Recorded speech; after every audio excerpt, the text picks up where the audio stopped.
Ahí va. Buenos días, buenas tardes, buenas noches, de acuerdo al lugar en el cual nos estén escuchando. Estamos en un programa de La Rueda, hoy día con información internacional. Lo tenemos al profesor Alan Schockler, profesor de Historia de la Universidad de Buenos Aires, graduado en la Universidad de Buenos Aires, eh, y nos va a hacer una actualización sobre el tema de Gaza, lo que está sucediendo y sobre las otras guerras que hay hoy día en el mundo, que continúan. Continúa Ucrania, continúa Rusia, continúa Gaza. Si ustedes me permiten, porque me enviaron y me pareció muy oportuno un texto de la Comisión General de Justicia y Paz de España. Lo voy a leer eh, y dice lo siguiente: Gaza muere de hambre, sed y olvido, en silencio. Esto es del 7 de mayo de este año. Gaza no muere solo bajo las bombas. Gaza muere lentamente, día a día, hora a hora, de hambre, de sed, de enfermedades curables. Muere bajo el asedio criminal de un régimen que ha convertido cada necesidad básica en un arma de guerra.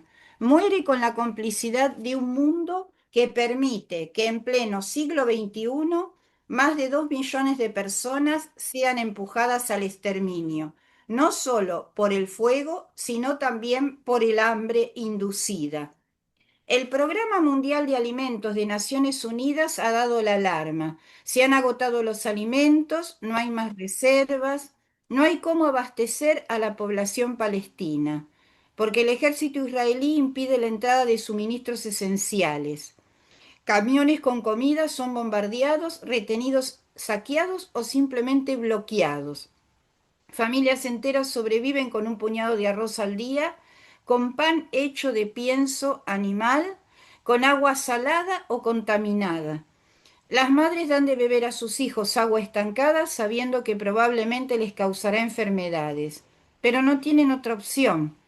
En los hospitales, ya sin medicina ni electricidad, la muerte por desnutrición se mezcla con la muerte por infecciones tratables. Los niños y niñas con diarreas severas no pueden recibir un simple suero. Los ancianos mueren por falta de insulina. Las embarazadas dan a luz sin anestesia, sin higiene, sin posibilidad de salvar a sus bebés prematuros. Las enfermedades más comunes, neumonía, infecciones de piel, fiebre tifoidea, gastroenteritis, se vuelven mortales, no porque no tengan cura, sino porque Israel ha convertido la sanidad en un objetivo militar. El hambre en Gaza no es una consecuencia colateral, es una estrategia. Es parte de un plan de castigo colectivo que viola todas las leyes internacionales y que, sin embargo, se tolera. La Convención de Ginebra lo prohíbe, el derecho internacional humanitario lo prohíbe, el sentido común y la moral básica lo prohíben, pero los gobiernos occidentales, incluyendo el español, siguen manteniendo relaciones con el régimen que impone este asedio. No estamos ante un conflicto, estamos ante una crisis sistemática que utiliza el hambre como herramienta de exterminio. Un pueblo entero está siendo llevado a la inanición. Gaza es hoy la imagen de una humanidad fracasada, una humanidad que contempla impasible cómo se mueren niños por falta de pan y agua, mientras sus dirigentes cierran acuerdos de cooperación con sus asesinos. Y cuando el Programa Mundial de Alimentos dice que ya no puede alimentar a Gaza, no solo está hablando de la gravedad de la crisis, está emitiendo un grito de auxilio, un grito que interpela a todos los gobiernos, a todas las sociedades, a todos nosotros. ¿Permitiremos que un pueblo muera de hambre con el sello de Naciones Unidas estampado en su certificado de defunción? La responsabilidad es política, la respuesta también debe serlo. Exigir un alto el fuego no basta, hay que levantar el asedio, hay que imponer sanciones, hay que suspender toda cooperación militar, económica y diplomática con Israel. Hay que dejar de fingir que esto es un enfrentamiento equilibrado. Es un genocidio planificado. Y el hambre es su forma más silenciosa y brutal. Mientras Gaza se muere de hambre, Europa negocia con su asesino. Mientras Gaza se desangra sin medicinas, los ministerios de Defensa y del Interior de España compran munición a quien impide su tratamiento. Eso no es neutralidad, eso es colaboración criminal. Por eso debemos gritarlo alto. En Madrid y en todo el mundo, el hambre en Gaza es un arma de guerra y quien no la denuncia la sostiene. Bueno, Alan, no sé, porque estamos viendo a los ojos del mundo lo que en los campos de concentración argentinos, nazis, estaba oculto, no se veía, pero acá lo estamos viendo. Eh, ¿Qué está pasando? A ver si nos podés aclarar algo. Bueno, como siempre, agradezco mucho este espacio que me dan cada cierto tiempo. Siempre me tengo que disculpar por ser el que trae las malas noticias. ¿Cómo empezar? Hace ya unos meses habíamos hecho una entrevista que habíamos hablado más sobre el tema sirio, que está absolutamente conectado con la situación en Gaza. A mí no solamente en Medio Oriente, a nivel mundial, cada vez que vemos algún tipo de escalada militar, a mí me gusta aclarar que estos son todos frentes de combate que están conectados mediante una lógica mundial. Lo que pasa en un lugar, en un continente en general, está absolutamente relacionado a lo que sucede en otro. Pero habiendo hecho esa aclaración, tengo que también aclarar que hay una lógica propia en lo que pasa en Gaza. A ver, Israel desarrolla una guerra en múltiples frentes y va cambiando la atención y el eje de un frente a otro de acuerdo a consideraciones operacionales y estratégicas. En Gaza había habido un cese al fuego Mm. durante unos cuantos meses desde que había llegado Trump. Estaba emplazado un régimen de cese al fuego que estaba basado en el intercambio de rehenes israelíes por prisioneros palestinos. Cuando este cese al fuego se firmó hace muy poco, que fue en enero, yo había aclarado que era un cese al fuego que estaba diseñado para colapsar cuando alguna de las partes lo viera conveniente. Bueno, eso pasó hace ya unas cuantas semanas, porque el cese al fuego no podía progresar hacia una situación eh, de cierre total de la guerra.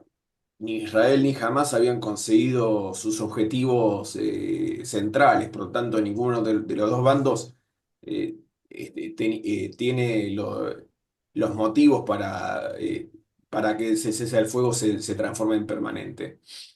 Bueno, desde que colapsa hasta ahora hay una reanudación de las operaciones israelíes en Gaza. Los israelíes nunca se fueron de Gaza. Una de las condiciones del cese al fuego es que se iba a mantener la presencia israelí adentro. En ciertas zonas hubo una retirada parcial. Ahora que voy a mostrar algunos mapas, por ahí esto queda un poco más claro. Pero la lógica israelí fue preparar el terreno, lo que se llama moldear el campo de batalla para una operación a gran escala que yo calculo que debe estar empezando en estas horas. A ver, yo no quiero ser eufemista además, pero voy a recordar que cuando Trump llega a la Casa Blanca, se genera todo un palabrerío entre él y el gobierno israelí acerca de que o en Gaza hay un acuerdo para una rendición de Hamas, o textualmente usan la expresión, bueno, vamos a abrir las puertas del infierno. En estas horas, según estuve viendo por algunos canales informativos que suelo usar, están en proceso de abrir estas puertas, que es una nueva operación. Vamos a, voy a retroceder algunas semanas. Si me permiten compartir la pantalla, a ver. Luisa, por favor,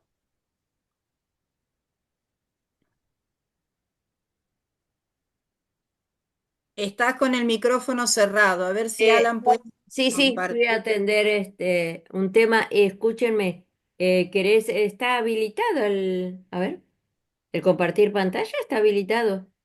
Ah, bueno, por ahí soy yo que no lo estoy encontrando. Ah, acá está el botón verde. Ah, disculpe. Sí, bueno. Eh, lo habilité enseguidita que empezamos el programa porque sé que A Alan. ver, yo siento que tengo que maniobrar esta cuestión. Si no, voy a hacer lo siguiente. Eh, a ver, en 2 segundos comparto. Necesito bajar una imagen. Alan, si te parece, mientras vos haces Sí, eso, yo mientras paso tanto, un audio de la BBC por los últimos bombardeos en Gaza, que es, bueno, tiene que ver con lo que vos estás diciendo, mientras buscas ahí. Desde que un ataque aéreo israelí alcanzara el hospital europeo en Gaza el martes 13 de mayo. Hombres, mujeres y niños caminan por el complejo hospitalario en la tarde, hora local. La BBC verificó estas imágenes de las cámaras de seguridad dentro del patio del hospital. En ellas se puede ver las ambulancias estacionadas cerca. Unos segundos después, una bomba israelí cae del cielo, provocando una potente y letal explosión. Decidimos no compartir el momento del impacto porque es muy gráfico y muestra el instante en que varios ciudadanos palestinos fueron asesinados. Pero esto es lo que ocurre inmediatamente después. El humo envuelve todo a su alrededor y se desata un incendio en el lugar donde cayó la bomba. Se pueden ver los escombros esparcidos por todo el patio. Este hombre con una credencial colgando del cuello estaba sentado en el anterior video, pero ahora se le puede ver saliendo de entre los escombros. La gente empieza a huir del lugar de la explosión. En total, la BBC contó 6 cráteres alrededor del edificio del hospital. Son los que se ven en este mapa. Este video de uno de los cráteres muestra las bombas. Israel dijo que el ataque iba dirigido a una infraestructura terrorista subterránea bajo el hospital, pero no proporcionó pruebas. Los medios israelíes informaron de que el objetivo era Mohamed Sinwar, un alto dirigente de Hamas, pero las fuerzas de defensa de Israel aún no han hecho comentarios al respecto. Publicaron un video en el que, según afirmaron, se puede apreciar una red de túneles bajo el hospital. Pero esta información es incorrecta, ya que este no es el hospital europeo que fue bombardeado. En realidad, las imágenes que muestra Israel corresponden a una escuela a varios cientos de metros de distancia. Este no fue el único bombardeo en Gaza esta semana. Israel atacó uno de los hospitales en funcionamiento más grandes del territorio palestino, viviendas y un centro de refugiados, lo que dejó a unos 100 muertos en un periodo de 24 horas. Todo esto ocurre al tiempo que el jefe de Asuntos Humanitarios de la ONU insta a los líderes mundiales a, en sus palabras, prevenir el genocidio en Gaza. Bueno, acá pasamos esto de la Sí, BBC en donde... Liliana, discúlpame que te interrumpa. Yo tengo acá, como te dije hoy, antes de entrar a la radio, si me permitís leerlo, se llama Orden de Huida y me lo recordaste recién con toda esta información terrible que nos pasaste, ¿no? Se llama Orden Ujú, de Huida y está escrito por Lena Khalaf Tufaja, ¿no? ujú. Y fíjate mientras, es un segundito. Ella dice, nos llaman ahora, antes de lanzar las bombas. El teléfono suena y alguien que sabe mi nombre llama y dice en perfecto árabe, soy David. Y en mi estupor de estallidos sónicos y sinfonías de vidrios que se quiebran y todavía retumban en mi cabeza, Pienso, ¿conozco un David en Gaza? Nos llaman ahora para decir, corre. Tienes 58 segundos desde el final de este mensaje. Tu casa es la siguiente. Creen que es una suerte de cortesía en tiempos de guerra. No importa que no haya dónde correr. No importa que las fronteras estén cerradas y tus papeles no valgan nada y te marcan solo para una cadena perpetua en esta cárcel junto al mar. Y los callejones son angostos y hay más vidas humanas, abarrotadas una junto a la otra, más que en cualquier otro lugar del mundo. Solo corre. Nos estamos tratando, no estamos tratando de matarte. No importa que no pueda llamarnos de vuelta para decirnos la gente que decimos buscar no está en tu casa, que no hay nadie aquí, excepto tú y tus hijos, que están alentando a Argentina, que compartiendo la última hogaza de pan para esta semana, contando las velas que quedan por si se corta la luz. No importa que tengas hijos, vives en el lugar incorrecto y esta es tu oportunidad de correr hacia ninguna parte. No importa que 58 segundos no sean suficientes para encontrar tu álbum de matrimonio, o la manita favorita de tu hijo, o la postulación casi lista de tu hija para la universidad, o tus zapatos, o para juntar a todos en la casa. No importa lo que tenías planeado, no importa quién eres, demuestra que eres humano, demuestra que te sostienes en dos patas. Corre. Bueno, gracias, Luisa. Alan, te cedemos la palabra. Ahí, A ver, a ver. se ve la pantalla ahora, ¿no? Se ve. Sí, se ve la Bueno, pantalla, se ve.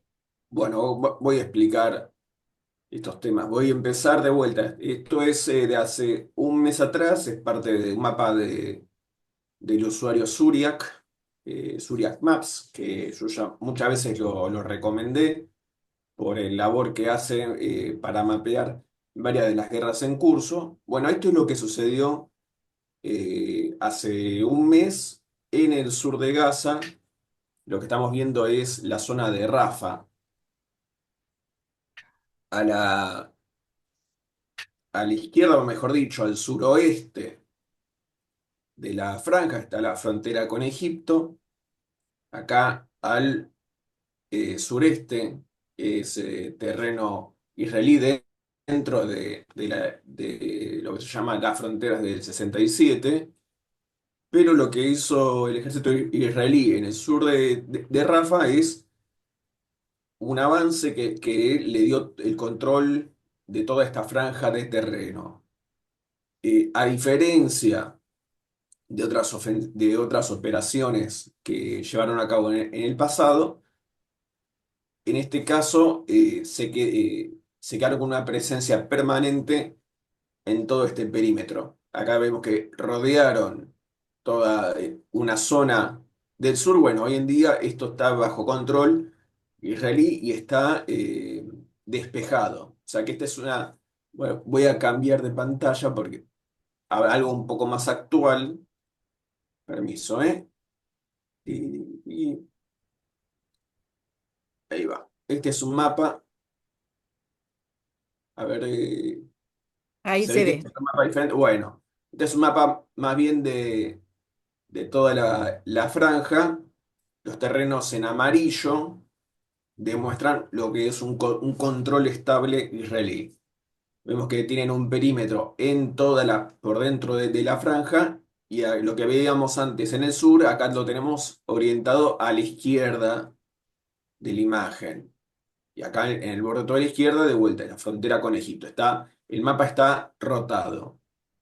Ujú, Toda esta zona, eh, Israel tiene un control firme en el sentido de que se despejó completamente de unidades o infraestructura de Hamas. Y ahora, a la luz de lo que va a ser la operación que empieza hoy o mañana, Ujú. que la llaman los carruajes de Gideón, se entiende Ah, para qué va a servir. La idea con la operación que va a venir es expulsar a toda la población de Gaza, toda la población civil, a esta pequeña franja en relación a lo que es el resto. Si vos- Alan, y para la radio, por favor, podemos decir norte, sur, este, oeste. Lo que está despejado es el límite con Egipto, ¿verdad? Exacto, Bien. precisamente. Y lo que viene, a ver, sería Lo que que... viene no podemos decir en qué dirección va a pasar, lo que sí sabemos son los objetivos de Ujú, la operación Carruaje de Gideón, que son objetivos ya declarados por el gobierno israelí y por ujú. el alto mando de las Fuerzas Armadas, que está renovado. En marzo cambió el jefe de Estado Mayor Conjunto, eh, el nuevo, el comandante en jefe de la Fuerza de Defensa israelí, se llama Eyal Zamir, es un hombre que de mucha confianza de Netanyahu. Trabajó codo a codo con él en diferentes puestos a lo largo de muchos años. Él ya estaba semi retirado de la actividad militar, pero el gobierno lo trajo de vuelta para que encabece a la totalidad de las Fuerzas Armadas. Aparentemente es un hombre más comprometido con la agenda ideológica del gobierno. Y ya tiene que ver con diferentes internas que hay entre el gobierno israelí y parte de la burocracia militar y de inteligencia, que ahora mismo no me voy a meter, pero confeccionaron un plan que quizás para ciertas facciones de las Fuerzas Armadas parecería demasiado ambicioso. El plan es conquistar militarmente la totalidad de la franja y establecer la ocupación permanente militar, Ujú. que es un tema que yo toqué durante meses y años pasados, porque yo insistí que Israel no tenía la cantidad de soldados suficientes para hacer esto.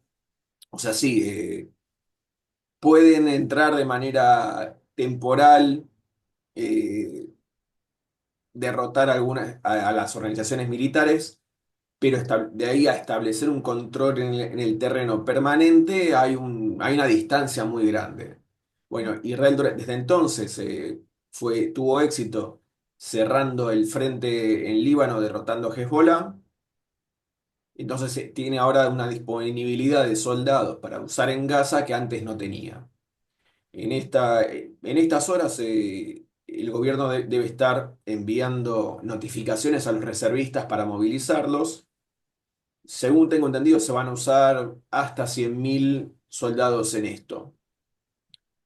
Que cuando uno hace los números, es un número mayor que los soldados que fueron enviados a Gaza en el momento más intenso de la guerra, que fue entre noviembre de 2023 y, digamos, marzo-abril de 2024. Ahí en todo momento se decía, ahora yo no tengo otra forma de demostrarlo, pero según tengo entendido, hubo hasta 60.000, 70.000 soldados israelíes operando adentro de Gaza en cualquier momento, porque hay rotaciones de personal, etcétera. Y ahora gran parte de los reservistas movilizados al principio de la guerra fueron destinados al norte para hacer frente a una posible escalada con el Líbano. Entonces ahora la movilización que hay en números absolutos es menor que la que había antes. También hay problemas que crecen gradualmente para movilizar reservistas, problemas relacionados al hastío, a problemas de tipo laboral, pero movilizando una cantidad menor va a ser mayor la cantidad que va a ser destinado a operar en Gaza. Entonces el objetivo es ocupar Gaza directamente, no tomar control, no rodear una zona. y después hacer ataques puntuales retirándose, que es lo que hace el ejército. Yo mostraba que habiendo hecho diferentes corredores que cortaban transversalmente de la franja, después lanzaban incursiones hacia núcleos urbanos para destruir ahí algún objetivo específico y se retiraban. Bueno, lo que va a pasar ahora es que no se van a retirar, que van a moverse gradualmente por toda la casa, por toda la franja, hasta establecer control total y permanente. Y este cambio de posición, me parece, no sé si será así, ¿por qué es? A ver, siempre fue la posición del gobierno israelí, Mm, que nunca renunció a la visión de lograr una victoria total. Victoria total, como la llama Netanyahu, significa volver a ocupar Gaza, destruir a las organizaciones militares palestinas y habilitar el autoexilio de la población civil, mm. con el eufemismo de, bueno, se van voluntariamente. Acá lo que van a hacer de vuelta es mover a toda la población civil a la franja, a la zona de Rafa, que está en la frontera con Egipto, que esta es ese perímetro que ya es relativamente grande y que ya está despejado. Bueno, mover a todos los civiles ahí de manera indefinida, mientras que se ocupan de establecer el control por el resto de la franja. Y una vez que estén completamente derrotadas las organizaciones militares, que ya, a ver, en términos de qué significa derrotar una guerrilla, simplemente que ya no puede seguir operando. Porque ya Hamas fue derrotado militarmente hace muchos meses, en términos de perder capacidades de pelear. Pero durante este tiempo también tienen un flujo de nuevos reclutas que no es que, a ver, Hamas no va a poder volver nunca al estado organizativo que tenía antes del 7 de octubre de 2023. Eso no va a pasar. Ha podido reclutar gente simplemente por el hecho de que está lleno de huérfanos que con ganas de vengar a los padres, o con ganas de vengar a algún hermano, y está lleno de padres que quieren vengar a los hijos. Entonces, esa, digamos, esa pileta poblacional de reclutas, eso se agranda.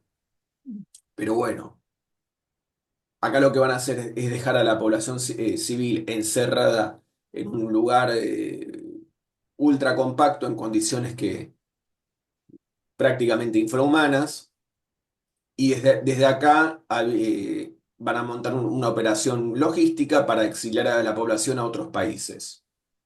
No dijeron a dónde.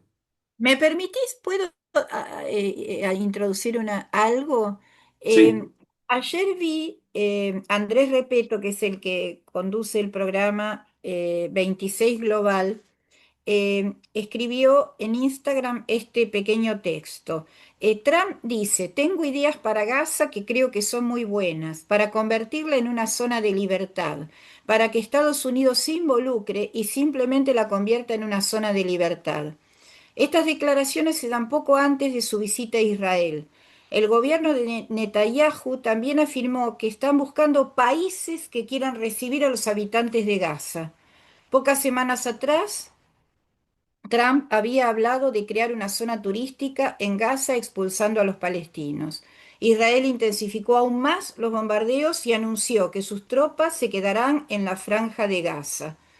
Bueno, acá está un poquito reafirmando lo que vos decís y es efectivamente, es cómo juega efectivamente Trump en así. esto, ¿no? Cómo está jugando Sí, Trump. a ver, Trump ve Gaza y lo que él ve es terreno para desarrollar emprendimientos inmobiliarios, llenarlo de casinos y hoteles de lujo. Se trata de eso nada más. Y con eso deberían exiliar a gran parte de la población. Hay encuestas que, bueno, la credibilidad la voy a dejar en manos de cada uno, pero hay encuestas que maneja el gobierno israelí que dicen que la mitad de los palestinos de Gaza, si pudiesen irse, ya lo harían. Todos los que Mm. tenían, todos los que tenían medios para irse por sí mismos ya lo hicieron. La última vez que vi una cifra hablaba de entre 100.000 y 200.000 que pudieron coimear su paso hacia Egipto. Que de vuelta, eso es casi el 10% de la población de antes de la guerra. O sea, ya es significativo.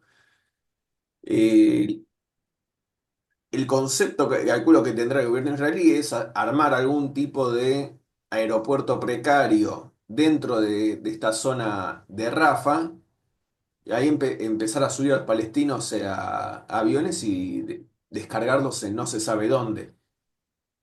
Y creo que tampoco lo van a anunciar hasta que no se esté realizando en los hechos, porque ningún país eh, musulmán va a decir abiertamente si acordamos con los israelíes para recibir tal cantidad de palestinos. Hay algunas versiones que señalarían a Siria como uno de los destinos. El nuevo dictador de Siria, que para Occidente es el nuevo presidente, un presidente que no votó nadie, un hombre el famoso Al-Jarrah o Al-Golani, el tipo cambia de nombre con diferentes circunstancias. Él es un ex Al Qaeda y es un ex ISIS. En el último periodo él era un mercenario a sueldo de Turquía.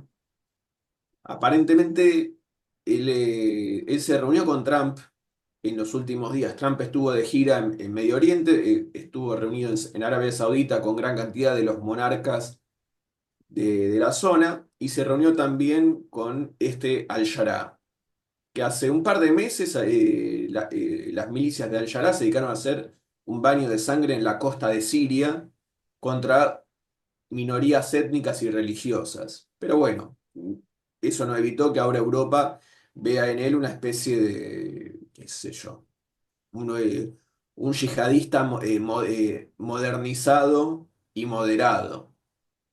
El punto es que lo que habría hablado Trump con este hombre es que Siria, a cambio de que le levanten las sanciones económicas, le va a dar el petróleo de Siria a Estados Unidos, va a normalizar las relaciones diplomáticas con Israel y que aparentemente podría recibir palestinos.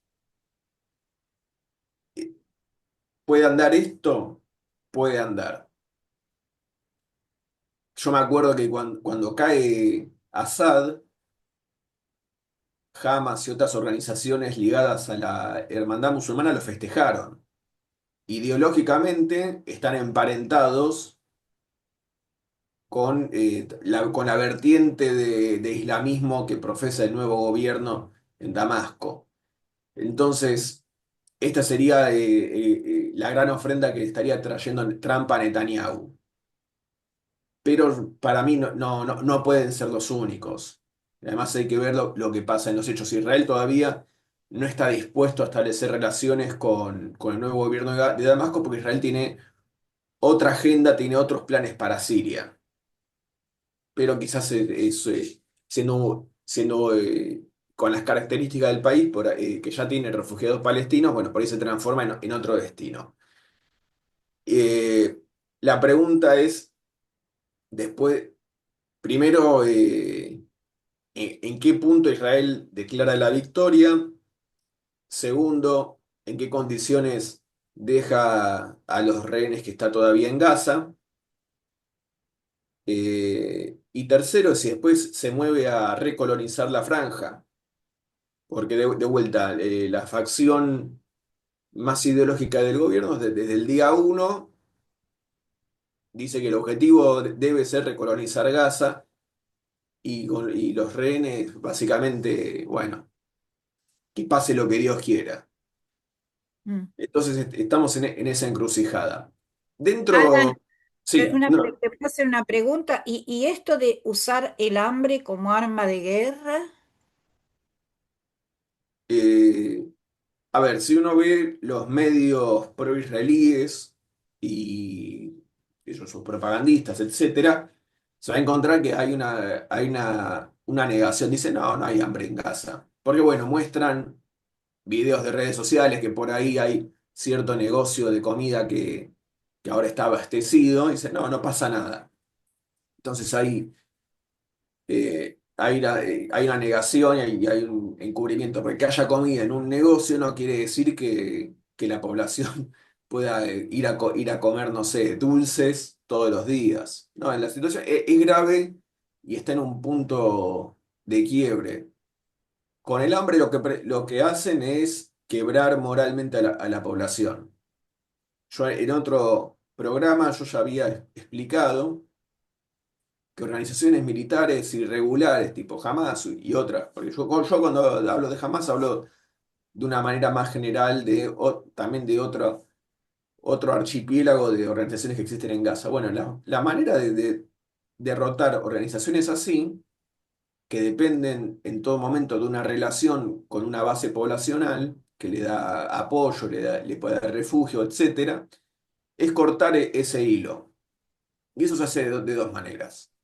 Toda la escuela de contrainsurgencia de- por el lado estadounidense hacen la estrategia de las mentes y los corazones, tratar de ganarse a la población local para que dejen de apoyar a los terroristas. Es lo que Estados Unidos trató de hacer nunca le salió bien. Va, son famosos los ejemplos en los que sale mal. Salió mal en Vietnam, salió mal en Irak, salió mal en Afganistán.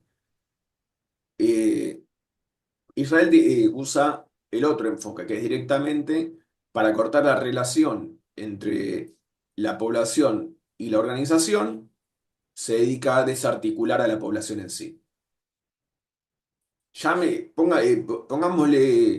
Llamémosle a esto genocidio, llamémosle domicidio, como sea. No quiero discutir etiquetas, porque también del otro lado, eh, ¿cómo decirlo? Se pueden agarrar de diferentes detalles para decir que algo no es lo que es. Pero a ve- hacer que la franja sea invivible es parte de esto. Hambriar a la población, decir, bueno, hay solamente alimentos en Rafa. Es algo que puede llegar a pasar. Si quieren recibir ayuda humanitaria, muévanse todos a Rafa. Entonces va a ser algo que se usa con fines concretos. Yo ignoro cuánta gente está muriendo por inanición. Es muy difícil saber si está pasando o si no está pasando en términos estadísticamente relevantes, pero que es usado de manera consciente por planificación militar y política, sí, absolutamente. Absolutamente. Desde que se reanudaron las operaciones militares hace, bueno, más de un mes, el ingreso de ayuda humanitaria está cortado. ¿Por qué? ¿Cuál es la lógica? El gobierno israelí insiste que ni bien entraban camiones con ayuda humanitaria, que de alguna u otra forma jamás incautaba la comida y después la revendía en el mercado negro a precios exorbitantes para seguir financiándose. Eso puede pasar, puede haber pasado, no sé, no voy a poner las manos en el fuego ni por uno ni por otro. Pero con esto dicen, bueno, entonces hay que dejar de dar ayuda humanitaria, porque ayuda a los terroristas. Ahora lo que plantean es que la ayuda humanitaria se va a dar mediante algunas ONGs que tienen un origen medio poco claro. Tengo entendido que va a haber una ONG repartiendo comida, seguramente y solamente en esta región de Rafa, y es una ONG que se creó, no me acuerdo si en Suiza o algún otro país, hace un mes. No es algo transparente. No es algo transparente, no me consta que pueda, que esta ONG pueda poner una infraestructura o una organización para alimentar a más de un millón ni siquiera un millón de personas. No, son detalles que no se saben. Y aparentemente el personal de esta ONG va a estar protegido por empresas de seguridad privada estadounidenses, que es un eufemismo para decir mercenarios. Entonces, es poco confiable desde el punto de vista de la transparencia, pero que obviamente van a usar la comida y la ayuda humanitaria como cebo para que la población se autoexilie, primero a Rafa y después directamente por fuera de Gaza, sí, sí, es lógico desde el punto de vista de ellos si lo van a hacer, porque hasta ahora se estuvieron saliendo con la suya. Ahora, quiero sumar un tema más. Dentro de Israel, hace ya un par de meses, la oposición al gobierno, que incluye bueno, va de un arco del el ala más o menos progresista, bueno, lo que le queda de progresista del sionismo hasta el centro, ahora descubrieron que esta guerra siempre fue una guerra privada de Netanyahu para mantenerse en el poder. Todo el discurso de la oposición sionista gira en torno de eso.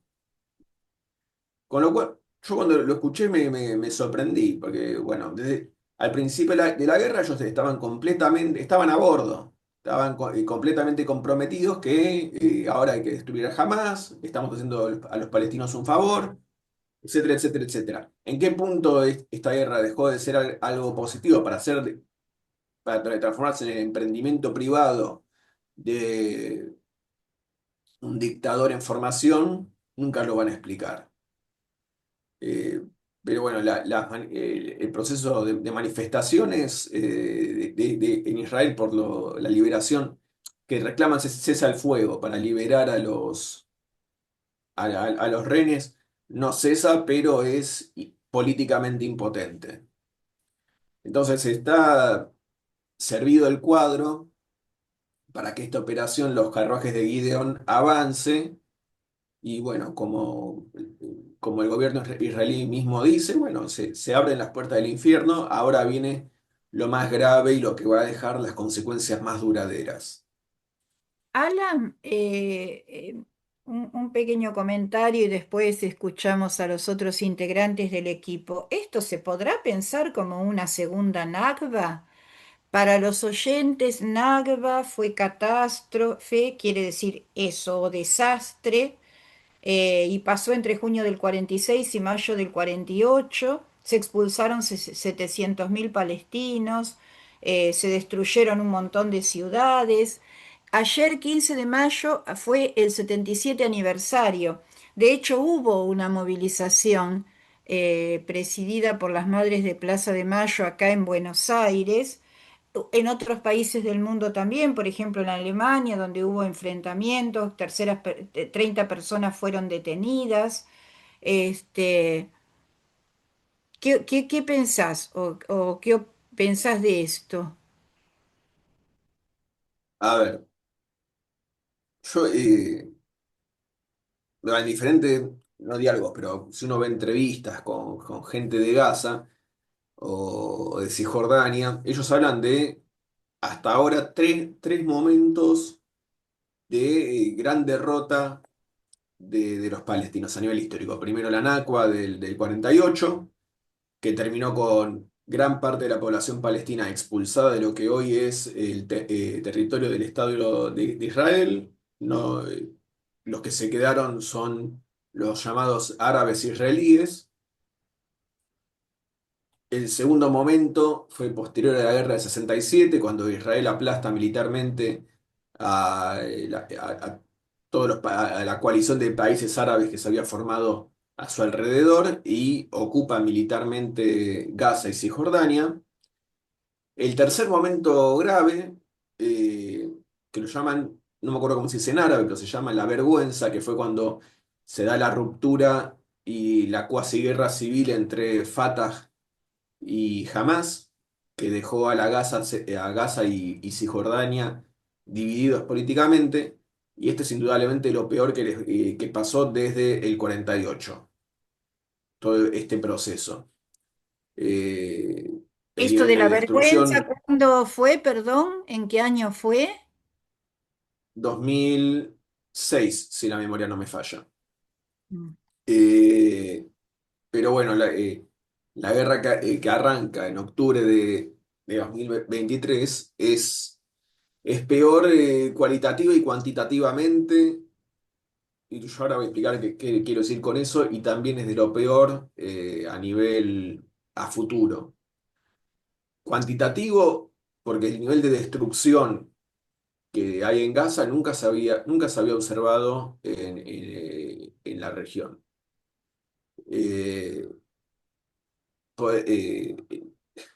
la forma en que se ha desurbanizado la franja es una expansión, es un desarrollo de la doctrina israelí que ya habían estrenado en Líbano en 2006.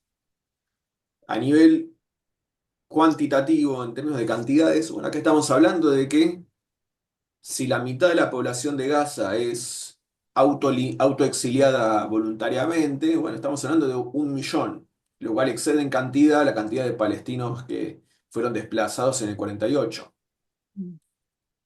Y por último, a nivel estratégico, las consecuencias a largo plazo de una victoria israelí en Gaza son muy difíciles de medir, porque lo que sigue es Cisjordania en la agenda.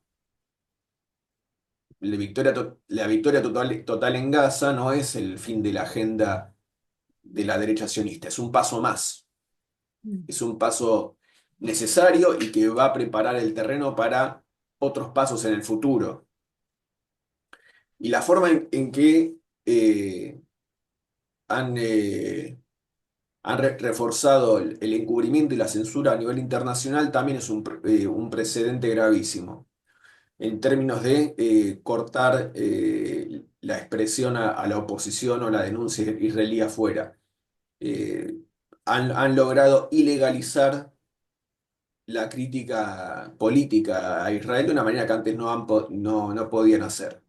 O sea que han reforzado el autoritarismo en otros países. Eh, bueno, Podemos, sí, podemos por eso te escuchar. digo, yo siempre no me gusta dar malas noticias, pero yo no veo esto de otra manera. Lo único que puede llegar a alterar este cuadro es un fracaso militar de la operación de los carruajes de Gideón, por A o por B. Yo no lo veo muy probable en este momento. Y me parece a mí, sin apoyo internacional, lo que piden algunas organizaciones, pero obviamente las movilizaciones que ha habido y que las ha habido en distintos países, en Buenos Aires, en Madrid, en Alemania, en distintos países, obviamente no ha alcanzado porque piden el fin al comercio de armas y que los gobiernos rompan las relaciones con Israel. Eso no ha pasado. Se le sigue mandando armas y no sé quiénes son, no sé, debo decir que no sé cuáles son los gobiernos que rompieron relaciones con Israel, si hay alguno que la rompió. No, y a ver, ni eso serviría, porque al fin y al cabo Israel es lo más parecido que tiene Estados Unidos a un aliado. En vez bueno, en vez de los pseudo aliados que tiene en Europa, que son en realidad estados vasallos, Israel es lo más parecido que tiene un aliado. Y Estados Unidos, a ver, decir a Estados Unidos que tiene que cortar con Israel es lo mismo que decir a Estados Unidos que deje de ser un imperio. Mm. No van a, no hay manera de convencer por ese lado. Y a una de las cosas más graves que ha provocado la guerra a nivel internacional en términos de reforzamiento de, del ataque a las libertades democráticas, unas cosas más graves han sucedido allá. Por ejemplo, ahora están en proceso de deportación de muchos activistas que han sido protagonistas de las protestas en las universidades de Estados Unidos. Muchos de ellos son estudiantes que vienen de intercambio o que tienen visa verde.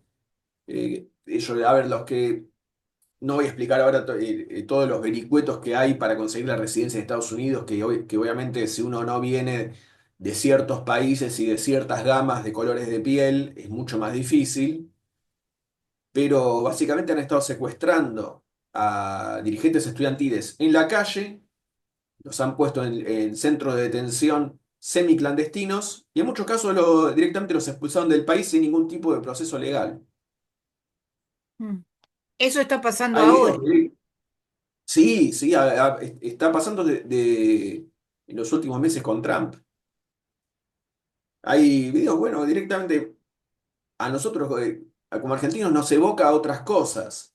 De repente va caminando un dirigente por la calle, se le para al lado un auto civil, bajan de ahí cuatro o cinco monos, todos policías vestidos de civil, y se lo chupan. Y después no se sabe a dónde lo mandaron a este dirigente, después sale que está en un centro de detención para inmigrantes ilegales, en otro lado. Este, es gravísimo. Ujú, Por eso digo, eso es lo que han podido emplazar. Los gobiernos estos que son fascistoides, fascismos en grado de tentativa, los podemos llamar, se sirven de una asociación con la derecha sionista para atacar las libertades democráticas en los países de origen. Por ejemplo, hay un caso, para mí es grave en Inglaterra. Hay un periodista que se llama Richard Medhurst, que él tiene ascendencia siria. Él fue muy vocal desde el principio de la guerra. Por ahí tiene opiniones que yo mucho no comparto, apreciaciones que no comparto, eso no importa. Pero en uno de los últimos viajes que volví al exterior, cuando llega al aeropuerto, la inteligencia británica lo tuvo incomunicado y preso durante 48 horas. Y ahora tiene todo un proceso legal por apoyar al terrorismo de Hamas. Y me mm. consta que por las cosas que él dice en los videos, por más que sea una crítica tal o cual, en ningún momento él dice, sí, hay que salir a matar judíos. En ningún momento dice cosas así. Pero hay toda una seguidilla de activistas en diferentes países que les inventan causas y que todo el régimen de leyes antiterroristas, etcétera, se usa para esto. Bueno, acá en Argentina ya tenemos dos antecedentes muy graves, que son primero la ley antiterrorista del kirchnerismo y también la adhesión a la definición del antisemitismo que se votó hace ya unos pocos años, la definición del IRA, del IHRA, que básicamente equipara la crítica política al Estado de Israel con antisemitismo. Es impresionante. Yo puedo decir libremente que el Estado argentino cometió un genocidio contra los mapuches y población originaria en Patagonia, y nadie va a decir que con esto soy anti-argentino.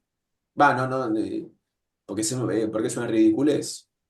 Yo puedo decir que el Estado argentino en el año 76 comete genocidio contra la población argentina y ahora, imaginemos que esto, es decir, que denunciar al Estado fuese penable por ley. A ver, Alan, para la audiencia, estas dos leyes, ¿podés repetirlas y decir de qué año son? Porque acá también está con un proceso Vanina Biasi. Bueno, eso es, obviamente yo con Biasi tengo muchos problemas, el antisemitismo no es uno de ellos, Ujú. eso lo voy a dejar en claro acá. Esto es un mamarracho de todo punto de vista democrático o legal, pero son el tipo de modificaciones que los gobiernos de derecha, en asociación con el sionismo, logran poner en pie. Por La- eso eh, te pedía que repitieras las leyes y los años para la audiencia, para que se no, bueno, entienda. Porque, estoy hablando en términos generales, porque las leyes antiterroristas sí. se vienen poniendo en pie en muchos países desde la época de George Bush. Leyes antiterroristas son un eufemismo para decir leyes que, bueno, como estamos atacando el terrorismo y el terrorismo es algo difícil de definir, bueno, queda en el gobierno de turno definir qué es y con el terrorismo y sus simpatizantes estamos violando diversos derechos democráticos que antes no podíamos violar. Argentina, con el gobierno de Cristina Kirchner, aprobó una serie de leyes antiterroristas. Bullrich las usa a piacere, lo hizo el primer gobierno de Macri, que terminó con muertos en represiones, encubrimientos, etcétera, el caso Maldonado, pero siempre se dedicaron a decir que el activismo mapuche es terrorista, que es, bueno, está bien, estamos hablando de Bullrich, que es una persona nociva y tóxica para la convivencia democrática. Pero obviamente el gobierno estas leyes nunca fueron derogadas. El gobierno de los Fernández no las derogó, ahora se mantienen y el gobierno de Milei también las puede usar cuando le parezca. Mm. Y ya se han referido varias veces a sectores de la oposición como terroristas, sea sectores de oposición política o diferentes activistas. Bueno, y la definición del IRA sobre el antisemitismo, yo no recuerdo ahora el año exacto que fue votado, pero fue, si la memoria no me falla, fue en 2019 o 2020. Si no es uno, es el otro. Y ¿Qué esto en su quiere momento, decir, Alan? perdón, Sí, y esta decisión en su momento fue votada a favor por el Frente de Izquierda, eso también lo tengo que decir. mm, bueno. ¿Qué quiere decir IHRA? Pa- International Holocaust Remembrance, la Asociación Internacional para el Recuerdo del Holocausto. ah, De vuelta, se usa la fachada del Holocausto para avanzar en objetivos políticos que nada tienen que ver con el Holocausto. ujú, Es una... Bueno, por eso siempre no es que estamos debatiendo con sectores que se caractericen por la honestidad intelectual, ujú, pero bajo la fachada de eso hay un ataque a las libertades democráticas en varios países. Y también lo que no sale, digamos, por un punto de vista legal, en muchas instituciones comunitarias, la comunidad judía, también se reforzó el autoritarismo, en términos de, tampoco quiero ponerme a hablar de casos demasiado puntuales, pero se ha fascistizado el ambiente. ujú. Sí, eso es a nivel internacional y nacional. Bueno, Bueno, Alan, gracias. Escuchamos un poquito a los integrantes del equipo y decime hasta cuándo podés acompañarnos. No queremos abusar de tu tiempo. Clelia. una cosa Sí, que sí, tampoco me metí en temas que pasan por fuera de Gaza. Yo dije, esta es una guerra que acontece en múltiples frentes. Pero si alguien quiere preguntar sobre eso, también tengo otras cosas preparadas. Yo me puedo quedar, digamos, media horita más entre preguntas y respuestas. bien, bien. Yo también tengo otra pregunta, pero no quiero acaparar, que es algo que está pasando acá. Siempre la relación que nosotros tenemos con estos temas a través del gobierno fascista de Milei. Clelia, por favor. Sí, este, yo lo escucho medio espantada a Alan, pero me pregunto, porque también escucho otras cosas, ha tenido críticas muy severas lo que hace Israel desde la Unión Europea, desde el Tribunal Internacional, este, el Tribunal de la Justicia Internacional, desde los representantes de otros países, por ejemplo, Guterres de Portugal, se indigna con lo que pasa en Gaza y lo dice públicamente. Y me pregunto, porque son varias, no los voy a mencionar todos, los que están en una posición que no puede ser otra realmente, absolutamente crítica acerca de lo que hace Israel en Gaza. ¿No tiene ninguna fuerza esto? Porque es internacional la crítica.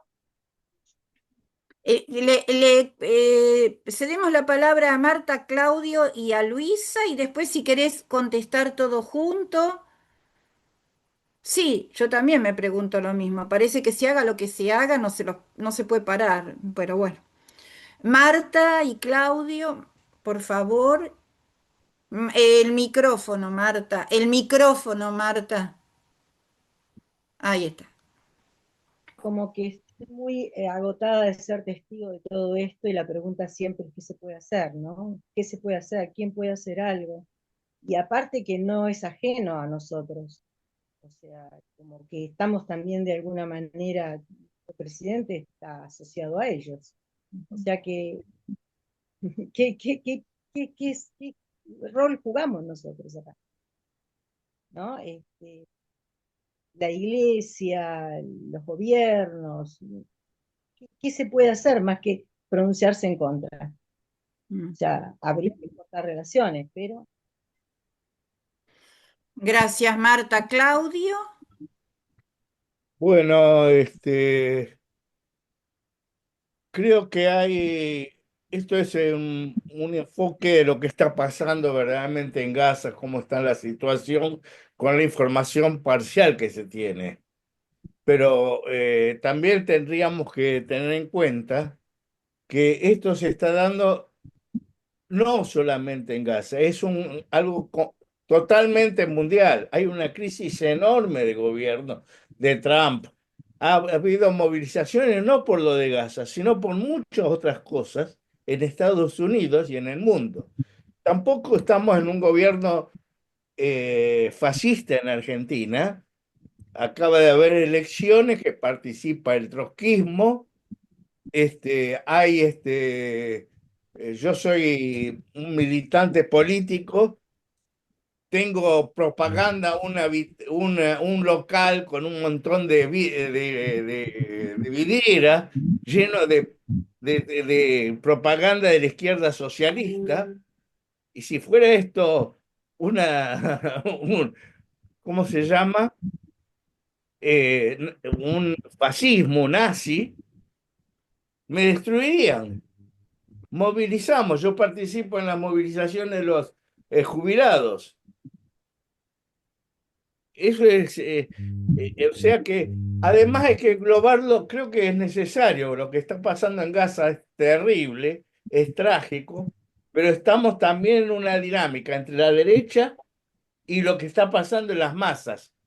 Lo que ha pasado en España, en Francia, en Inglaterra, en las movilizaciones que hay por todo tipo de cosas.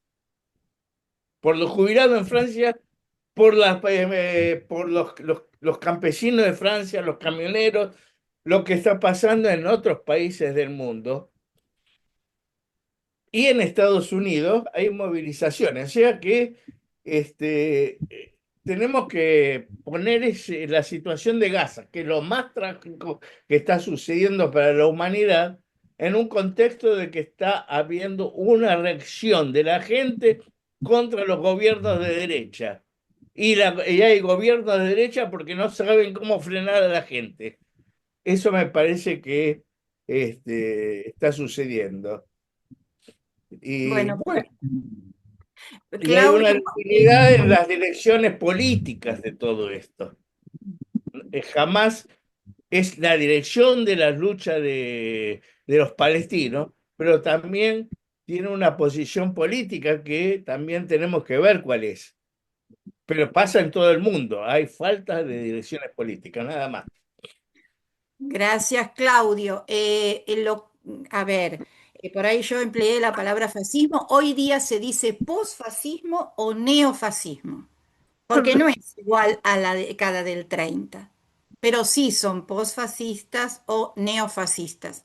No es lo mismo que la década del 30. Se habla de cuatro olas de la extrema derecha, pero no nos vamos a extender en eso ahora. No podemos asimilarlo, no es lo mismo que en la década del 30, por eso tiene otro nombre, pero sí tiene características fascistas. Yo insisto, se llama neofascismo o posfascismo. A ver, mucha gente acuerda con este tipo de definición, pero no vamos a detenernos ahora, estamos ahora más bien con el tema de Gaza. No sé si Luisa querés aportar algo, preguntar algo, así después Alan nos contesta todo junto. Alan es muy claro, yo no tengo nada que preguntar. Vos sabés que tengo en mis manos este libro que ha llegado Ujú. esta semana con testimonios, ¿no? De poemas, de poetas eh, de Gaza, justamente. Es una manera de resistir, dicen ellos, ¿no? La resistencia, como dice Marta, ¿y qué hacemos? Yo creo que no es poco lo que hacemos cuando, como dice Claudio, ¿no? Nos movilizamos en todas partes del mundo, reclamamos y bueno, después si tengo tiempo les leo algo más de este libro, pero no quiero abusar porque sé que Alan se tiene que retirar. Ujú. Alan, ¿te puedo hacer escuchar algo? Porque tiene que ver con nuestro país, tiene que ver con nuestro gobierno, va, no mío. Este es un reportaje que le hicieron a Alicia Castro y que habla de la situación en Ushuaia con respecto a las tropas norteamericanas, al intento de instalar una base allí. ¿Y qué pensás de esto, no? Alicia Castro es ex embajadora en Venezuela y en Gran Bretaña. Yo, si les parece, lo pasamos porque es preocupante, digamos, el lugar que está ocupando la Argentina en toda esta situación internacional. A ver si lo puedo encontrar acá. Británicos en nuestro territorio que usan como hipótesis de conflicto la Argentina. Es el borde de una guerra nuclear, es posible una guerra nuclear. En esas condiciones, nosotros tenemos una base militar en nuestro territorio, a 500 kilómetros de Ushuaia, en nuestras Islas Malvinas, que tiene buques de guerra, aviones de combate, tanques, misiles, sofisticadísimos equipos de intercepción, de control, de espionaje, y hasta un submarino con capacidad nuclear. Esa base militar tiene 2.000 efectivos británicos en nuestro territorio, que usan como hipótesis de conflicto la Argentina. Hacen ejercicios militares, misilísticos contra la República Argentina. Y en este momento, donde hay una reconfiguración mundial entre países que intentan defender la soberanía y la soberanía del otro, como lo intenta Rusia, como lo intenta China, como se intenta dentro de los BRICS, un nuevo orden mundial multipolar donde no haya una hegemonía de los Estados Unidos, nosotros le estamos favoreciendo al usurpador la actividad de esa base militar que pertenece a la OTAN. En marco de esa base que ya existe, el intento norteamericano de abrir una base en Ushuaia, ¿cómo juega? Súper riesgoso.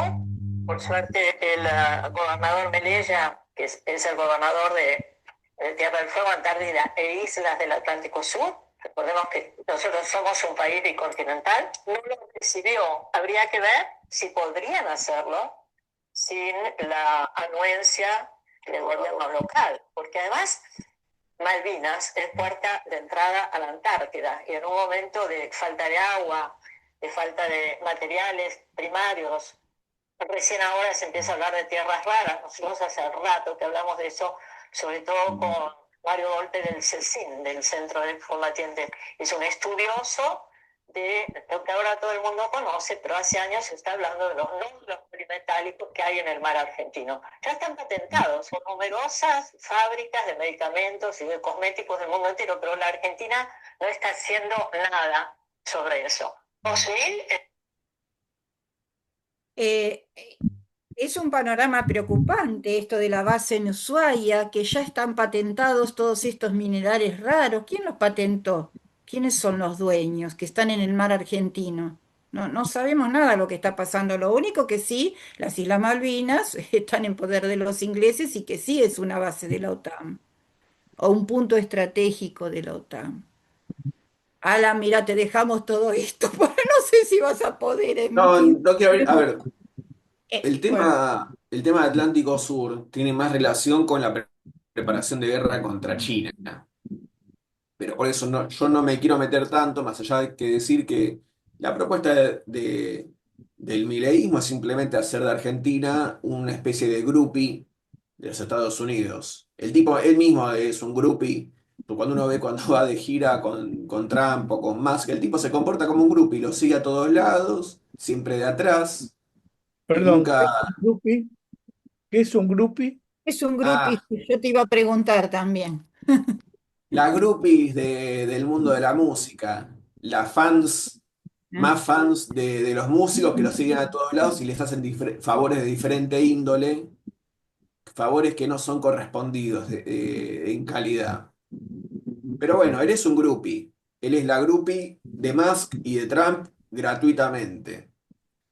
Pero no me quiero meter mucho por ese lado. A ver, yo valoro.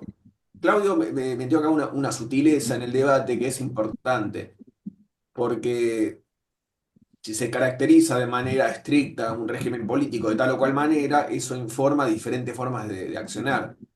Si Tal cual. estuviésemos en el peor escenario posible, yo no estaría acá mostrando mi cara o mostrando mi nombre. Eh, Teniendo en cuenta eso, y que a pesar de lo negativo que es todo mi informe, yo insisto que estamos lejos del final del partido. La única manera de revertir las salvajadas que pasan en Gaza y en otros lugares del mundo es derrotando a los colaboradores locales. Mm. ¿Y cómo se derrota a los colaboradores locales? Primero hay que, como premisa, se necesita esclarecer y perder cualquier tipo de expectativa en los sectores intermediarios. No cabe esperar nada de la Unión Europea, que por ahí habla un poquito de Gaza, pero son tipos que, a ver, no ven la hora de irse a los bombazos nucleares con los rusos. Si pudieran ya lo hubiesen hecho, usan a los ucranianos como una marioneta desechable.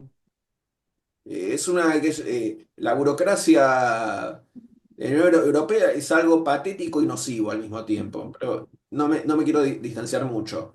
La oposición moderada, racional, de diferentes países son el mismo tipo de obstáculo.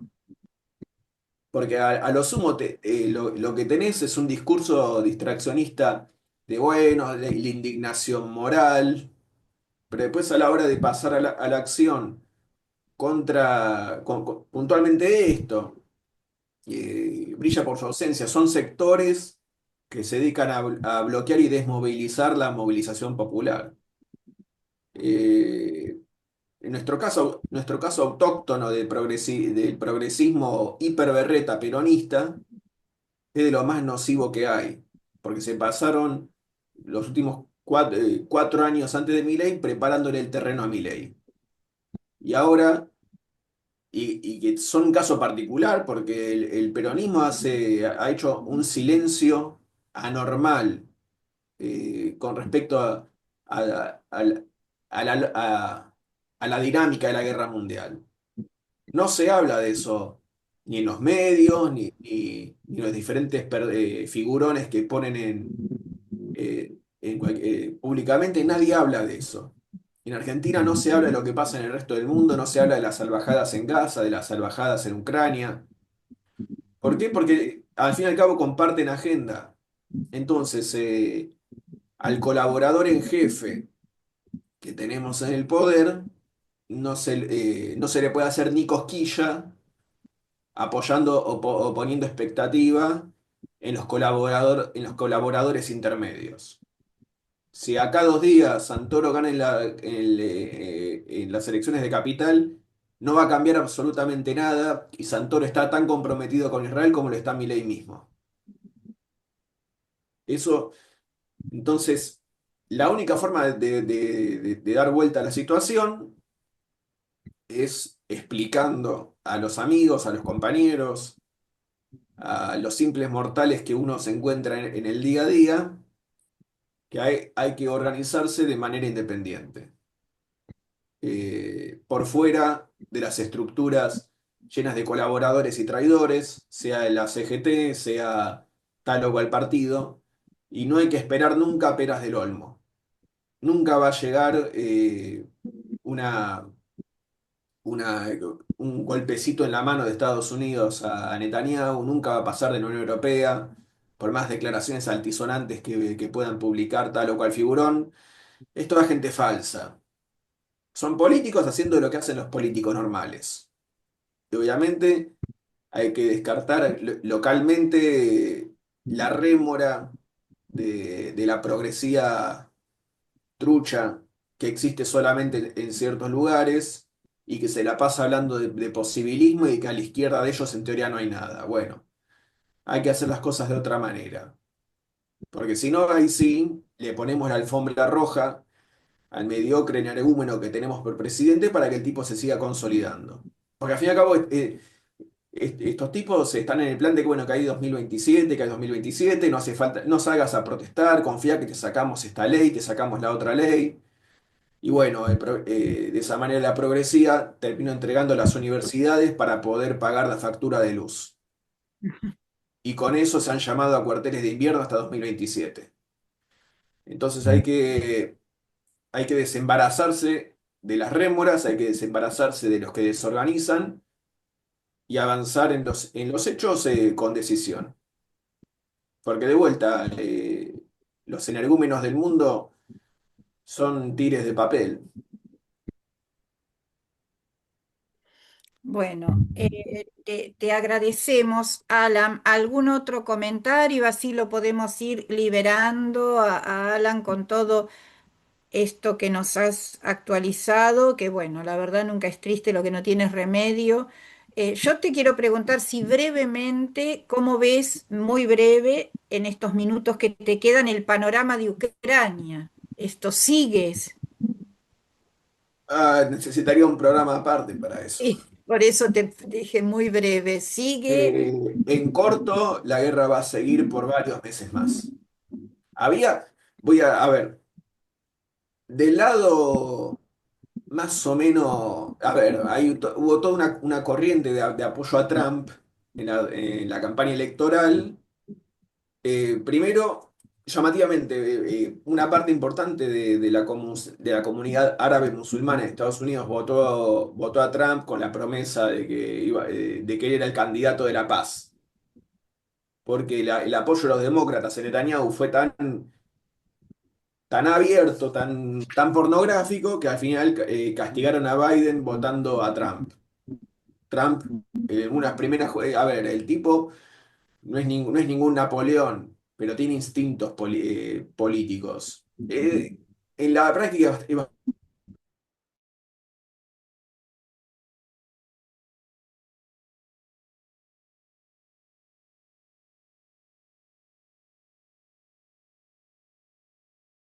Alan, me parece que ahí está, se cortó la ahí está, grabación y ahí está, vuelve. ahí está. Bueno, sigo. También tuvo la expectativa de que Trump iba a ser el nuevo mejor amigo de Putin y que iba a poner a Zelensky y a Ucrania en su lugar. Y eso tampoco, yo creo que también lo dije el año pasado, tampoco iba a pasar. Entonces Trump ahora está ahora en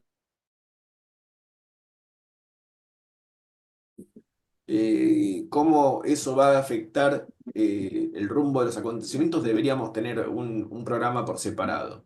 Ujú. Pero es un hombre que está comprometido en la agenda de preparar la guerra mundial. Para miércoles. En el caso remoto de que lograra una desescalada en un frente, bueno, lo hace para preparar la escalada en otros frentes.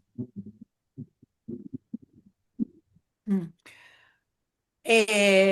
Bueno, ahí Alicia Castro dice eso también, ¿no? Que o sea, hay una posibilidad de una guerra nuclear, digamos, como Sí, a también ver, abre el paraguas con respecto a ese tema, ¿no? yo voy a prevenir de un tema, porque el tema ¿cómo decirlo? El coco de la guerra nuclear, a veces yo siento que adormece o suaviza la cuestión de la guerra no nuclear. En Gaza cayeron el equivalente a 3 bombas nucleares, sin que haya caído ninguna bomba nuclear. Entonces, a veces se usa como una especie de muñeco de paja, el tema de la guerra nuclear. Bueno, si la guerra con China o con Rusia, por algún milagro, no escala en un intercambio de bombas nucleares, no deja de ser igualmente terrible. O sea, Ujú. digo, no es que esté criticando lo que acaba de decir, pero estoy diciendo, bueno, si no es nuclear, entonces no es tan malo. Está eso en el ideario, de que peor que la guerra es la guerra nuclear. Y de esa manera, bueno, estamos habilitando hacer la guerra con la infinidad de otros tipos de armamento que existen. Ujú, de eso, claro. Y bueno, la única forma de frenar esta dinámica de guerra mundial es derrotando a los energúmenos que cada uno tenemos en casa. ujú. Bueno, Alan, ¿alguna otra pregunta? Ya estamos sobre el límite de la hora de Alan o alguna apreciación breve, por favor, y ya lo despedimos. Le agradecemos como siempre desde ya el nivel de todo lo que vos nos podés explicar, que no es fácil encontrar el nivel con el cual vos estudiás y analizás todos estos temas. Y que bueno, en estas épocas de ignorancia, de brutalidad, es muy importante contrarrestar con información, con razonamiento, con estudio. Ya te agradecemos muchísimo. A mis compañeros, ¿alguna apreciación o un saludo? Liliana, quiero acordar con vos de alguna manera, porque todo esto que estamos hablando, que finalmente parece un juego, termina en gente sufriente, hasta tal punto que descompone saberlo. Este, Casualmente, 2 noches seguidas, yo lo último que hago a la noche es ver las noticias internacionales. En una habló el director de la Organización Mundial de la Salud, con un informe tan terrible. El hombre estaba conmovido mientras leía. Hay miles de niños mutilados en Gaza, mutilados. Se hacen operaciones sin anestesia, porque tampoco entran los medicamentos. Figúrense lo que es eso. Cuando tenemos un nene en casa y lo van a vacunar, todos nos preguntamos, ¿le dolió? ¿Aguantó el pinchacito? ¿Cómo se portó? Pobrecito. Fíjense esto, ayer pasaron un instituto de rehabilitación muy moderno y muy bien equipado que trata muy bien a la gente. Eran todos unos muchachos ucranianos, unos magníficos muchachos. Yo pensaba con lo que cuesta criar un hijo, todos con las piernas cortadas al ras. Había uno que le faltaba un brazo y las dos piernas, un lindísimo muchacho, y todavía sonreía, ya tenía puestas las piernas ortopédicas. En eso acaba todo lo que estamos hablando, en eso, en Sí. casas destruidas, en gente con dolores inenarrables. Es, no hay nadie que se le mueva un pelo de los que tienen poder, digo. Nosotros podemos gritar todo lo que queremos, pero realmente es un espanto. El bolsillo se les mueve, Clelia. Yo quiero, si me dejan, leer algo de Lisa Zuhair Mahaj, que es una poeta palestina estadounidense, nacida en Iowa y criada en Jordania, que hoy reside en Chipre. Es autora de un libro, La geografía de la luz, del 2009, y si tengo tiempo, la verdad que necesito leerlo, pero Sí, bueno, Luisa, y ya. ella describe una conversación. Lisa Sohair Mahaj. Ojo, estoy leyendo de un libro que piden a gritos que se difunda. Sí, después les doy la página de Instagram que tienen. Y Lisa describe una conversación. Dice, ¿qué hiciste mientras los niños de Gaza morían? Discutí con sus asesinos. ¿Qué les dijiste? Dije que los inocentes merecen inocencia, que el sonido de la risa es mejor que las pesadillas y más breve, que el costo del asesinato puede ser más alto que el precio de la muerte. ¿Te escucharon? No, ¿Escuchan los asesinos? Están sordos por el No ruido de tengo sus palabras. armas y el chirrido de sus furiosas voces en negación. ¿Estaban enojados? Dijeron que necesitaban sentirse seguros. ¿Seguros de qué?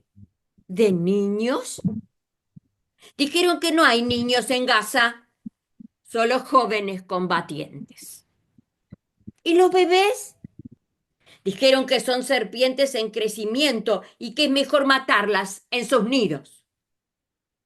¿Y qué pasa con los profesores, los cantantes, los artistas, los padres, las madres. Dijeron que todos ahí son terroristas. Y sobre las madres dijeron que son ellas las que engendran pequeñas serpientes.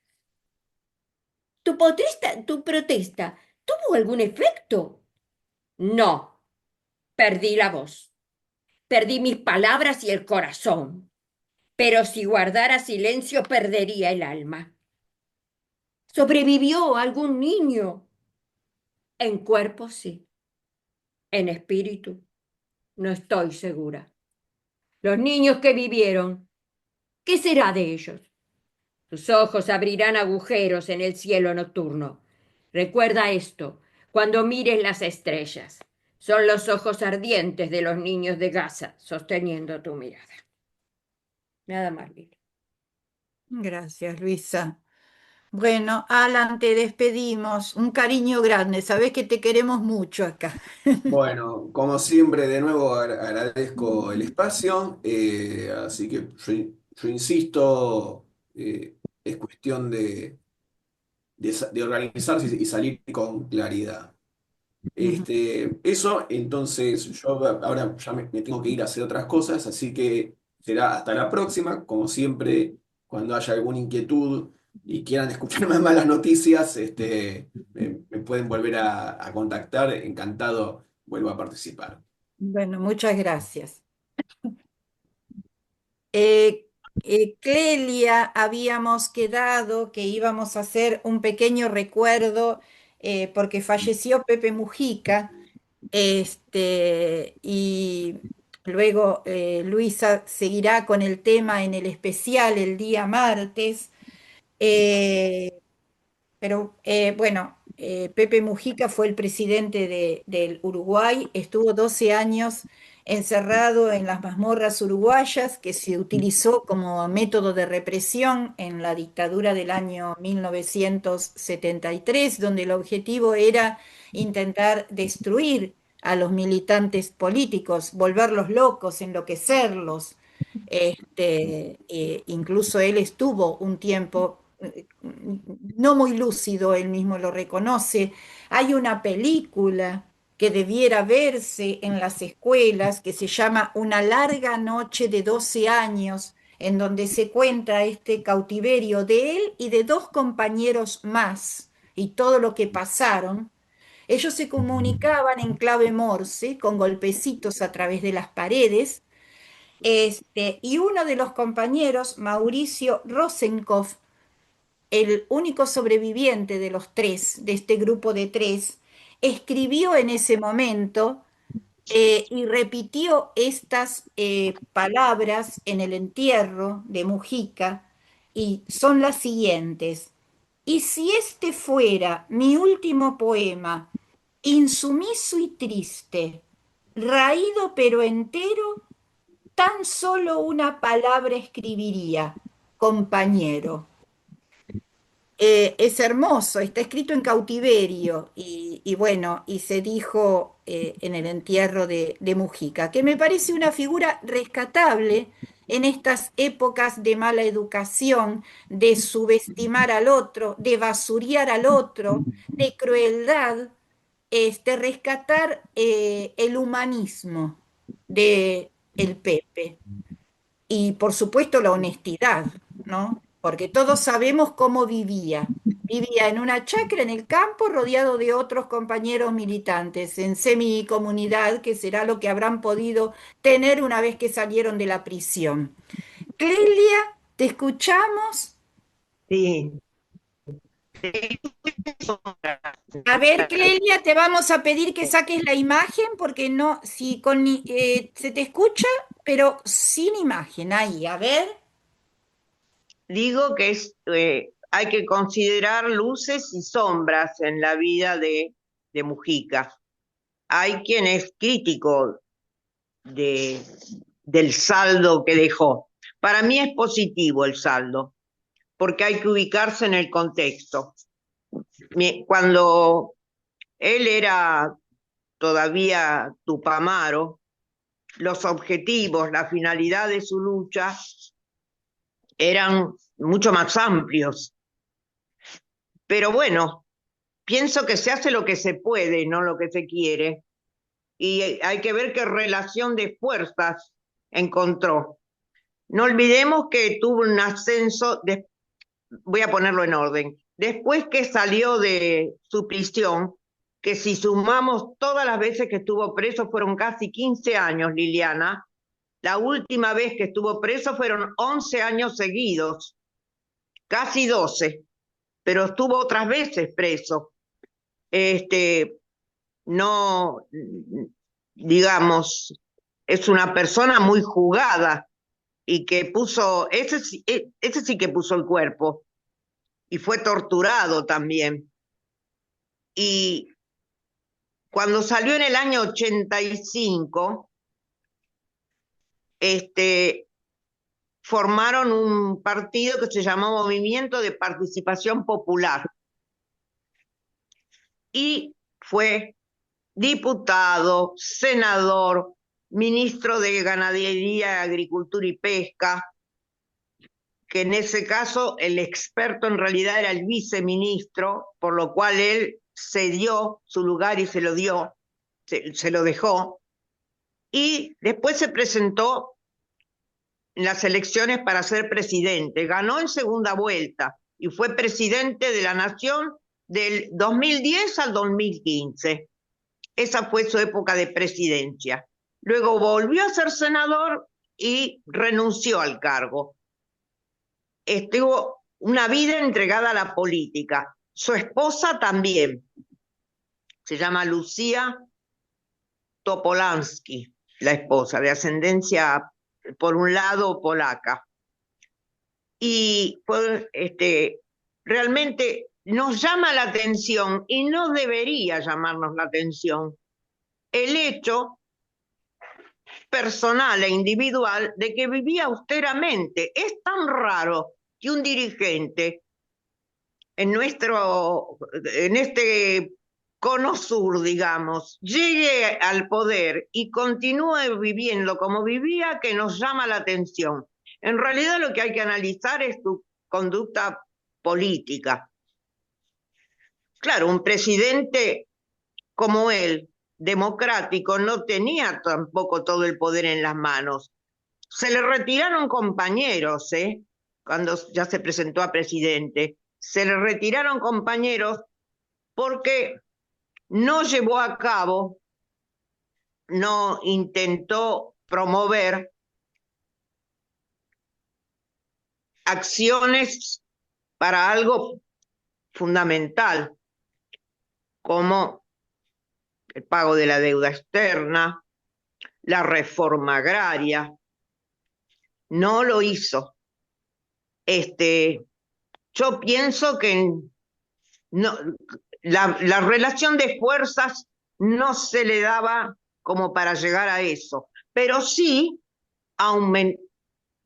promovió el aumento de salarios. Su gobierno y sus compañeros también aumentaron los salarios en bastante más que el 200% para los trabajadores uruguayos. Eso es muy importante. Promovieron leyes muy progresistas, como el matrimonio igualitario, la despenalización del aborto, el aborto gratuito, la marihuana que se puede vender legalmente y regulada, se acaban los negocios mafiosos. Promovió obra pública, no llevó a cabo la reforma educativa pensada, pero la hizo. Y esto con una irrestricta democracia y respeto por la dignidad de las personas y la libertad individual. En una palabra, por los derechos humanos. Porque estamos tan acostumbrados a que a veces hay mejor distribución, pero a costa de que el distribuidor es poco menos que considerado rey y les tapa la boca a todo el mundo. Estamos tan acostumbrados a eso que nos olvidamos que puede ser de otra manera. Puede ser considerando al otro. Pienso en el otro con mayúscula. ¿No fue perfecto? No, no fue perfecto. Pero a veces lo excelente no es un grado mayor que lo bueno, es enemigo de lo bueno. Para mí el saldo de Mujica es positivo y bueno, su pueblo lo despide verdaderamente con dolor. En lo personal, lo consideraba una persona muy simpática, muy encantadora y lleno de sabiduría y de bonomía para la vida cotidiana, ¿no? Para una cierta sabiduría de vida en lo individual. En fin, Bueno, y gracias. esa es mi visión de José Mujica. Gracias. Dejó cosas buenas. Sí, yo rescato, a mí el legado, que él muchas veces en palabra lo dijo, que el desarrollo económico indiscriminado no es ni necesario ni lleva a nada. Que hay que desacelerar el desarrollo y realmente centrarse en las cosas que son útiles y necesarias para la mayoría de la población. El mensaje anticonsumista, que realmente, bueno, son cosas que favorecen a la mayoría de las personas. Yo creo que es un mensaje ecologista realmente, ¿no? De vivir en forma más natural, más sencilla, con lo que todo el mundo necesita, en contacto con la naturaleza. Eso es lo que necesitamos la mayoría, salvo hay otros que no, necesitan explotar a los demás, sacar la máxima ganancia, matar a los otros, pero bueno, eso no es lo que necesita la mayoría de la población, la gente común, ¿no? Ese mensaje me parece importante, que considero que es un mensaje ecologista en un punto, ¿no? De convivencia con el entorno y con la naturaleza y con las otras personas, con los animales, con el medio, ¿no? Sí, Bueno, ¿les parece que vamos cerrando brevemente, porque ya estamos sobre la hora? Marta,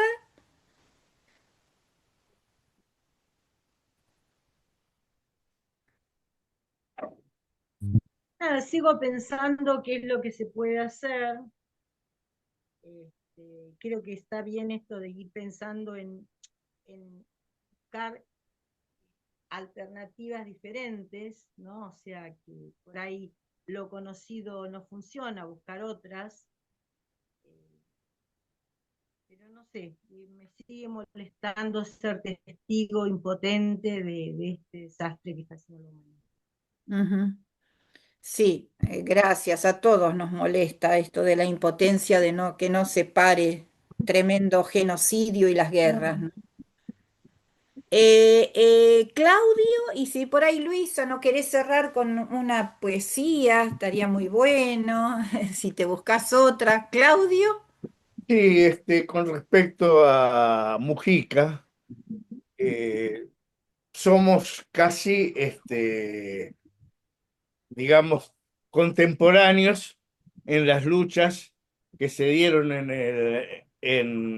y había una cuestión. Mujica pertenecía a los Tupamaros y sus luchas fueron heroicas, pero nunca confiaron en la gente, nunca pusieron se pusieron a disposición de la gente, sino que al revés, sacaban a la gente de los sindicatos, de los lugares de trabajo, para formar las tropas de la guerrilla. Eso pasaba en muchos países. En Argentina lo vivimos con el ERP y los montoneros. Y eso fue una maldición porque destruyó a toda una generación de jóvenes luchadores. Los fines que perseguían buenos, eran los mejores. ¿Qué pasó con Mujica después? Bueno, Mujica alabó a Piñera de Chile cuando Piñera de Chile estaba reprimiendo a los estudiantes. No solamente eso, también alabó a Biden, al imperialismo, al tipo más imperialista lo alabó. Y yo lo que quiero decir es esto, nunca confió en la naturaleza para la gente, porque los campos en Uruguay no están en manos del pueblo. O sea, él era verso, era humo. Desgraciadamente, su última etapa, después de dejar la lucha, la dejó totalmente y se entregó al imperialismo y a la burguesía y a la oligarquía uruguaya. Esa es la cuestión que yo estoy viendo, nada más. Sabíamos nosotras que iba a haber algún tipo de desacuerdo con respecto a... Bien. Pero bueno, está bien, ahí se plantean distintas posturas o ideas. Bueno, nos vamos Por ahí despidiendo, carezco de datos yo, ¿eh? por ahí carezco de datos. ¿Por qué? ¿Cómo es? ¿No Clelia me dice que por escucharon? ahí carece de datos. Bueno, es Ah, cierto, eh, bueno, ya creo que ya estamos no, sobre no, la hora. pero, o sea, yo también entiendo a Clelia como entiendo a Claudio, ¿no? Hay diferentes etapas en la vida de un político, de un líder, en fin. Sí, pero Y es de una etapa humo. de 12 Y años dice, de vamos a la encierro. naturaleza, entreguen los campos al pueblo. Si no, no hay naturaleza. Bien, Claro. Claudio, luchador, es un ejemplo, Claudio, la verdad. Nos vamos. Yo tengo un poema cortito, Ahí está, el poema referido a corto. Gaza, del poeta Khaled Huma. Khaled Huma, un poeta palestino, autor de libros infantiles, que vive en Gaza. Sus libros han sido publicados en árabe, inglés y holandés. Khaled Huma dice, se titula Oh, traviesos niños de Gaza. Oh, traviesos niños de Gaza, ustedes que me interrumpían siempre con sus gritos bajo mi ventana, ustedes que llenaban cada mañana de prisa y caos, ustedes que quebraron mi jarrón y robaron la solitaria flor de mi terraza, regresen y griten todo lo que quieran y quiebren todos los jarrones, roben todas las flores, pero regresen, regresen. Bueno, gracias Luisa. Y también relatados los poemas. Eh, Sí, no olvidemos que hermoso. el arte es un refugio en estas épocas oscuras. Es un refugio el arte. Bueno, agradecemos a Alan Chokler, a nuestro equipo, a la Radio Conciencia Tom New por cedernos el espacio. Recordamos que este programa se escucha domingos a las 18, jueves a las 8 de la mañana y también recordamos nuestro canal de YouTube, que para solicitarles para la difusión, por favor, la suscripción, La Rueda, todo junto, guión medio W4C. Y será hasta la próxima.